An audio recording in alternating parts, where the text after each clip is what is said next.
Hey everybody, welcome back to the channel. Today we're doing another top 10 list. We're doing the top 10 best signpost uncommons for limited play, of course. Last week, we did the top 10 worst signpost uncommons. Had to do the opposite. If you didn't join us for that last one and aren't exactly sure what we're referring to when we say a signpost uncommon, it's the gold uncommons you see in basically every set that point you towards what the color pair is supposed to do. If you've never drafted a set before and you saw Itzquinth, for example, you'd be like, okay, green red is about dinosaurs. And I gotta tell you, this list, the top 10 best signpost uncommons, was really difficult. There were so many good options. When I was doing the top 10 worst cards, I was like, all right, there's like 12 or 13 cards. I can narrow this down to 10. With this one, there was so many cards, like 20, 25. And so to put a bit of a restriction on the list, I chose to keep to just the gold cards, the actual 2-color cards. Cards like Ibadene's Recruiter, left that off. For sure, in spirit, Ibadene's Recruiter makes this list, but I just kept it to the gold cards for this one. And when we're talking about the best of these signpost uncommons, it's not exactly strictly like their win rate. You know, I could reference 17 lands win rate, and I did that last week, but I'm more thinking of best as all-encompassing. The most powerful cards, the most representative of their archetypes. I think that's really important for a good signpost uncommon to say, hey, this card points me towards exactly what I'm supposed to do when I draft this archetype. Reflector Mage is a card that easily could have made this list on pure power. It's a very powerful card. It got banned in Standard, maybe undeservedly so, but it's a card that doesn't really represent what Blue-White was doing in its set in Oath of the Gatewatch. There was no bouncing, blinking, whatever. It's just a powerful card. That's okay, totally fine. But my choices for this list are all-encompassing, right? They're powerful cards, representative of their archetypes, and I also gave a lot of brownie points to cards that were just very memorable cards. When you think about a certain set, you go, oh, I remember that archetype, I remember that uncommon, that was sweet. All right, let's jump in. I do have one honorable mention, and that goes to Soul Herder from Modern Horizons 1, and I didn't put this on the main list because it's a supplemental product. I kept it to just the main standard draft sets that most people have drafted, but if you haven't gotten a chance to play with Soul Herder, you're missing out. It's a real fun card. Actually, I think it's even on Arena if you want to put it in like your Brawl deck or something. Soul Herder is just really powerful. The ability to keep blinking things every single turn without additional mana. You know, if this kind of card was in a standard legal draft set,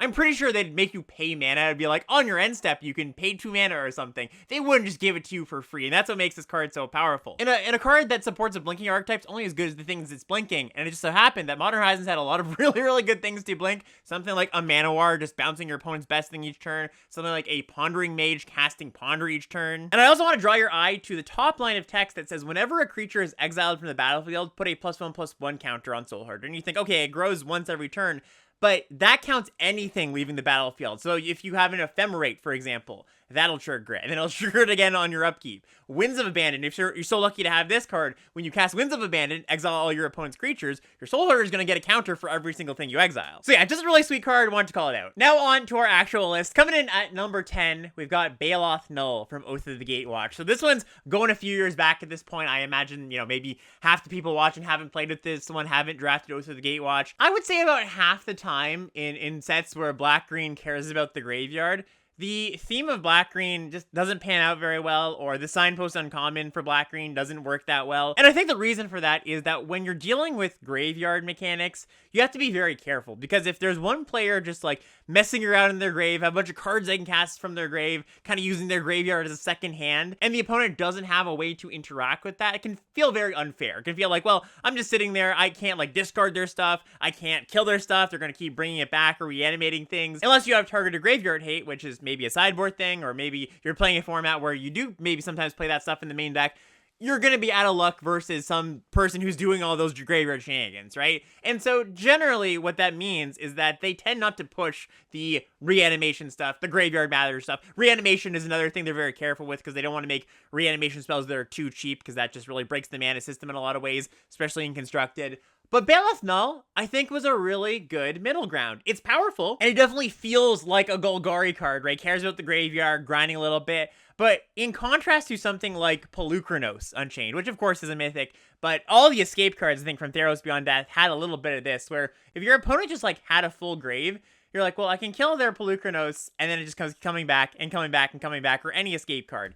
there's an end in sight, at least, with Baloth Null, right? So I think it's a really happy medium. Now, you can go a bit wilder if you have 2 copies of them, because they loop each other, one buys the other one back, and you're netting another creature in the process. But that requires you to draft 2 Baloth Nulls, to draw 2 Baloth Nulls, right? It's not just a 1-card thing. So yeah, really fun card. I think anybody who drafted Oath of the Gatewatch has fond memories of this card. It landed at 10 on my list, not at a higher grade, because it's a powerful card, it's a memorable card, but I dinged it a little bit because the theming is a bit generic. I thought some of the other cards later in the list represented what their deck did just a little bit better than Baloth Null does. Coming in at number 9, another one that's a little bit light on the theming, but a really strong card, Nightveil Predator. So this is from Guilds of Ravnica, where one of the guilds was Dimir, of course, so you're playing a Dimir control deck. And I really love Nightveil Predator because when you have a finisher in your control deck, you know, you have a card designated as, this is how I'm going to win the game. And you really don't need to have those. You know, I talk a lot about how, like, I think people overrate the need for a finisher in a slower deck. But when you do have a card that you're like, okay, this is going to close the game, it's really nice when that card plays 2 different roles, right? Not just the, okay, the game's stabilized, and now I'm going to win with this thing. It also can do something early for you. And that's what Nightveil Predator does really, really well. It comes down turn 4. It's going to be a great blocker. It's going to trade with anything. Your opponent can't just kill your thing, attack for 7 or whatever, stabilizes you the turn it comes down, and then later, it becomes this clock, or just like 3-ya, 3-ya, 3-ya. And it's a very frustrating card to play against once you get to that point of the game. It's just like, all right, if I can't stop that, I'm just going to lose. But with these kind of finishers, it's not like this card is killing you. It's the fact that they control the game to the point where this 3-3-3-3 could be actually kill you in time, right? All the work was kind of done beforehand. Nightveil Predator is just cleaning up. And just quickly, as a recent card that contrasts what Nightveil Predator does as a control finisher, a card like Millennium Calendar, yeah, if you control the game forever, this thing does win. It is a very easy way to win. But the problem is it doesn't do anything beforehand. So when you're looking for a finisher in your control deck, it's not always just like a really expensive card or a card that's like, well, this will win the game eventually. You do want it to play multiple roles, and Nightveil Predator does that really well, while being pretty representative of what Dimir wanted to do. It's a little light on theming, just like Baloth Null was. That's why it gets the number 9 slot here, not a higher slot, but still a pretty sweet card. Although, then again, I guess it depends who you ask, because if you played against this card more than you played with it, you probably have not so fond memories of it. Coming in at number 8 on this list, I have to admit to a moment of weakness here. I couldn't choose. I just couldn't choose between World of Virtuoso and Maverick Thopterus. Both really sweet cards, both pretty similar cards, both from the same block, so I just decided to give it a joint number 8 here. By the way, the sets these come from are Kaladesh for World of Virtuoso and Aether Revolt, the set right after it, for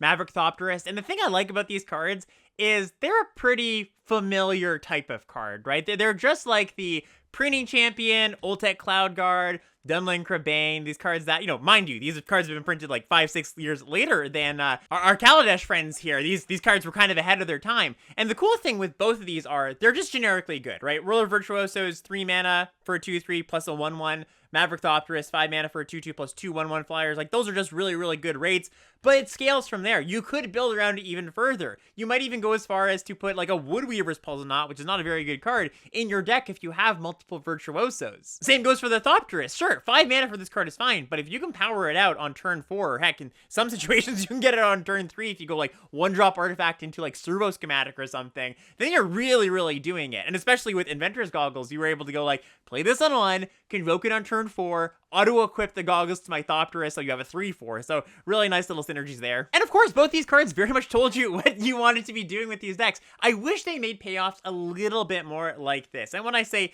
like this, I mean pretty good card on its own, but if you put the work in, you can make it even better, right? I think here and there, they kind of make payoffs like, well, if you put the work in, it's a fine card, or this is just a good card, and you don't really need to make it, you know, don't have to work for it, you're just going to put it in your deck. I think this combination of good on its own, and you have the potential to scale it to make it even better, I think those are pretty good draft incentives that I wish they implemented just like a little more often. Coming in at number 7, we've got Invasion of Amonkhet from March of the Machine, the best uncommon battle from this set. Let's break this down. So for 3 mana, you're getting I draw a card, you discard a card. That's just pretty good on its own, but also you get both players mill 3, which was helpful for blue-black's kind of light sub-theme of, I want 8 cards in my opponent's graveyard. It also, you know, filled your graveyard for things that maybe you were buying stuff back. And of course, the mill 3 also fuels the backside. It gives you a little more selection of what this Lazotep convert might turn into. And while I think this card was actually probably a bit too powerful, I imagine we're not going to see uncommon battles as good as this one the next time they bring battles back, it really evoked the feeling of the game is about the battle now, which is I think what they kind of were going for with battles. They really wanted battles to come down and I'm defending them, you're attacking them, a little bit of a sub game, right? And when Invasion of Amonkhet came down, it felt like your life total was put to 4, which is like, you know, definitely a moment of tension. Maybe some people might not like that, but you really felt like, wow, if they deal 4 damage to this invasion, they're going to get the best thing in the graveyard. It's going to be a 4/4. Maybe it's something that's getting reanimated way earlier than it should because it got milled. You know, some of my best mills were like milling an opponent's Atali or something and reanimating that on turn 4. But I think Invasion of Amonkhet really made you feel how I think they wanted you to feel when your opponent plays a battle. And another card from March of the Machine coming in at number 6 here. We got Marshal of Zhalfir, which actually I do think ended up being better even than Invasion of Amonkhet by the end of the format. If you kind of remember the format development of that format, it was like week 1, week 2, blue-black control was the big hotness, and people were trying to figure out that deck, and then once people did kind of figure it out, the white cards went pretty uncontested, and I think by the end of the format, Blue-White Knights actually ended up being the best deck in the format, the one I most wanted to draft. Marshal as kind of the headliner of this deck is such a great payoff, and I really love the design on it. We see these kind of cards all the time, you know, throughout Magic's history. It's like, here's a creature type, here's a card of that creature type, and it's gonna give all the other ones +1/+1, you know, going all the way back to Alpha with Lord of Atlantis. But the really nice thing that they did, and I think it's just a step in Magic's design that they really are thinking about these things, is this tap ability. Right now you can draft Rivals of Ixalan on Flashback on Arena, and there's some cards that look pretty darn similar to Marshal of Zhalfir, Legion Lieutenant and Merfolk Mistbinder.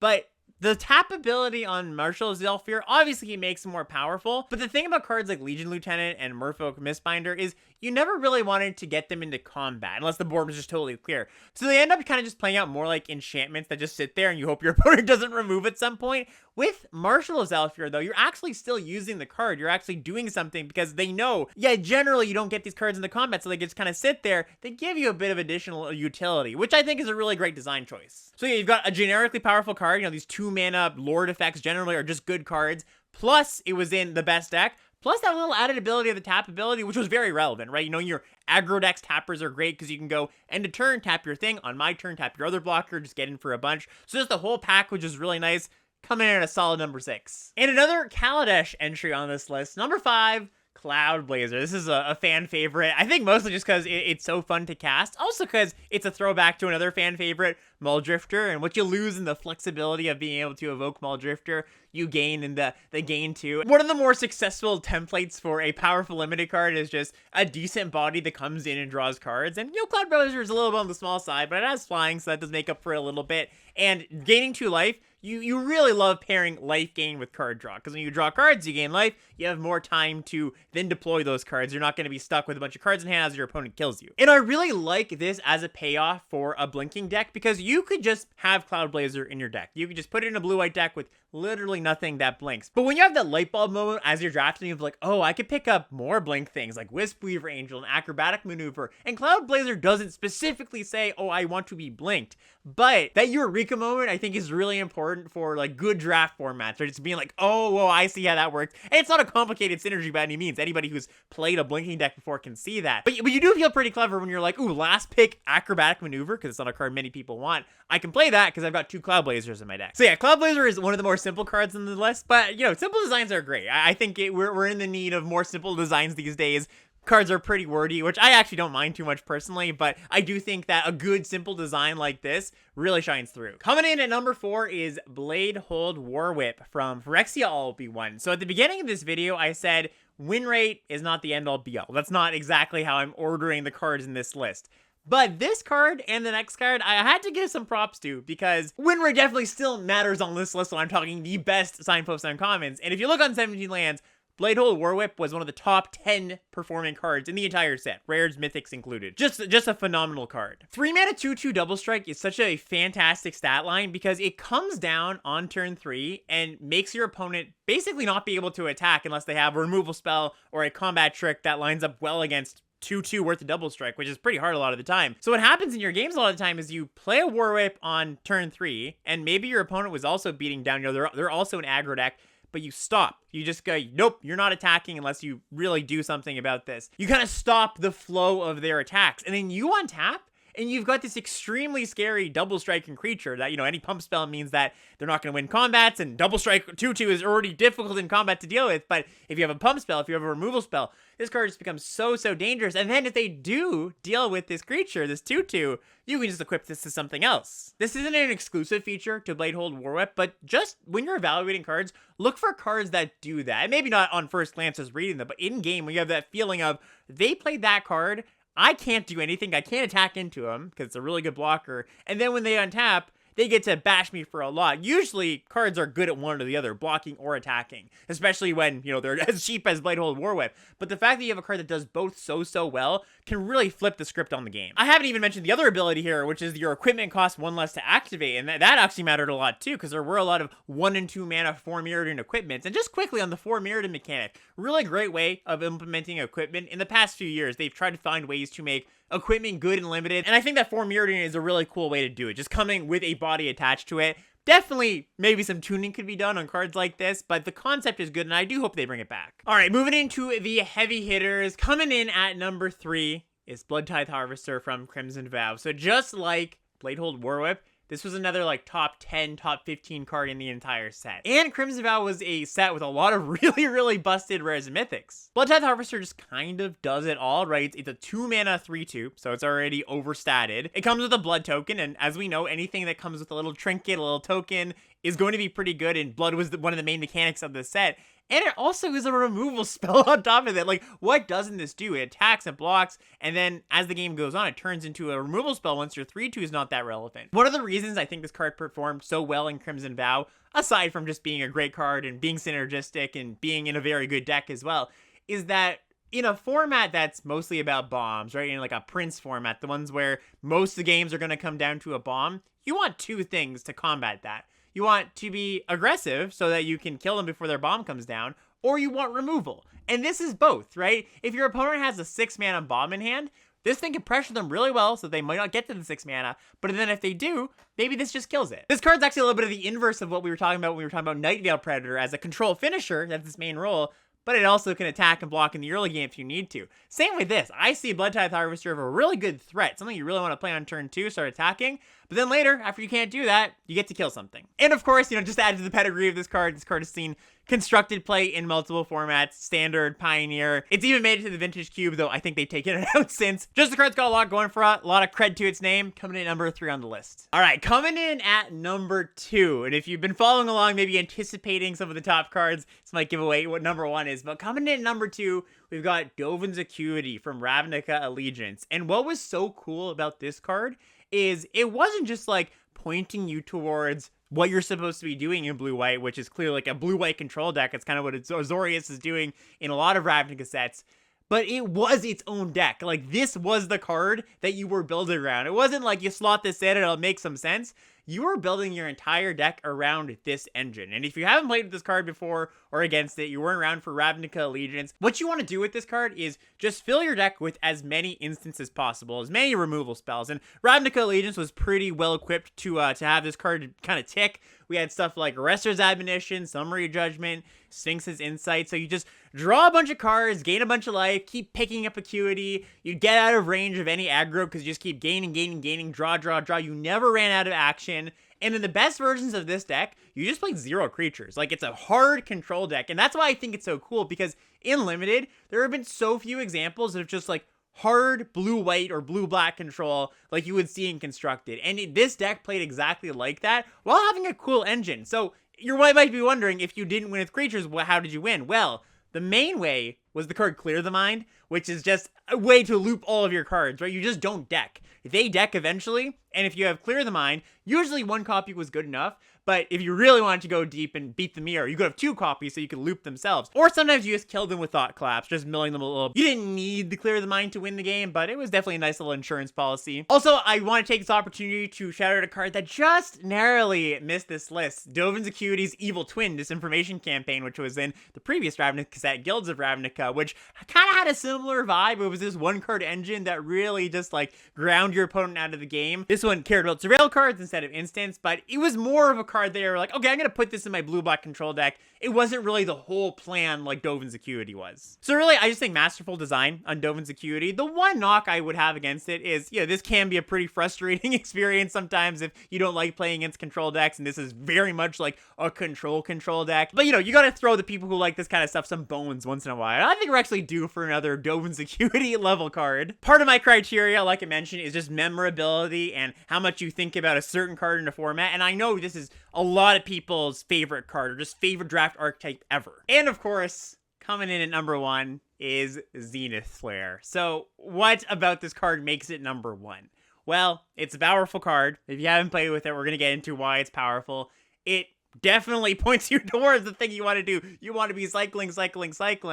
And is it memorable? Yes, it was format defining. It's another one of those cards like Bloodtithe Harvester and the War Whip, where it's the top 10 to 15 card in the set. So if you haven't played Ikoria before, the way this works and the way this was so busted is it really played like a deck. Like this cycling deck played like a combo deck more than anything else, where you had all these 1-mana cyclers, 1-mana colorless cyclers too. So you could just steal a black card, even though you could never cast it, you just cared about the cycling one. And you just kept going cycle. And, this Zenith Flare wouldn't deal the full 20. But you had a bunch of creatures. There's a bunch of payoffs like Prickly Marmoset, Flourishing Fox, Snare Tactician that give you the early chip damage, right? You play these early, you get in, maybe these deal the first 10 or 12 points. And then the Zenith Flare just finishes them off, deals a full 8 damage. And the really great thing about this card, which makes it so powerful, is it's not just damage. It's the life gain too, which you might think on a finisher, it doesn't matter that much. But there were so many spots where you'd be in a tight racing situation. You had maybe 6 cards in the graveyard. Your opponent was like 12. And, they were racing you back, and they went for a big attack. And you Zenith Flare their face, you gain 6, they take 6, you kill them on the crackback. There was also some situations where you'd have setups where you had some creatures where you could mutate onto them, and you'd buy your Zenith Flare back with Lord Drakus if you really wanted to go that deep on it, but you usually didn't even have to. Usually one Zenith Flare was good enough, and really kind of inherently broken thing about this is because the method of enabling this card is cycling, you're going to find this card so much more often than you would some other payoff, right? You're just going to go cycle. You see so much of your deck. It's almost inevitable that you're going to find the Zenith Flare as long as you have enough cyclers. So yeah, super powerful, super archetype defining, went in a very good deck. Like even if you didn't have Zenith Flare, the cycling deck felt pretty busted. And this was the best deck in the format by a mile. I will say, kind of just like Dovin's Acuity, Zenith Flare had its detractors, and I think more detractors than people who like this card. I know a lot of people who really liked Ikoria as a draft format, the other things that weren't cycling, but they felt like Zenith Flare and cycling really ruined the format for them to the point that they just didn't want to play it anymore, which, totally understandable. I was personally the one casting the Zenith Flares, and I enjoyed it very much. I also kind of like the gameplay of, balancing when should I take damage in the early game versus the cycling deck, when should I race them back, when can I keep myself as Zenith Flare. That's the kind of gameplay I enjoy, asking those little small questions. I get that's not everybody's cup of tea though, for sure. So there you have it, Zenith Flare coming in at number 1. That's gonna be the end of our video. Thank you so much for watching and listening. As always, leave a comment, leave a like, and if you feel like there is a card, and I'm sure there's a lot of cards that I might have missed that you might have put on your top 10 list, let me know. And also, if you have an idea or a suggestion for the next top 10 list that you want to see, please leave that in the comments as well. I would love to hear some suggestions. All right, see you later, everybody.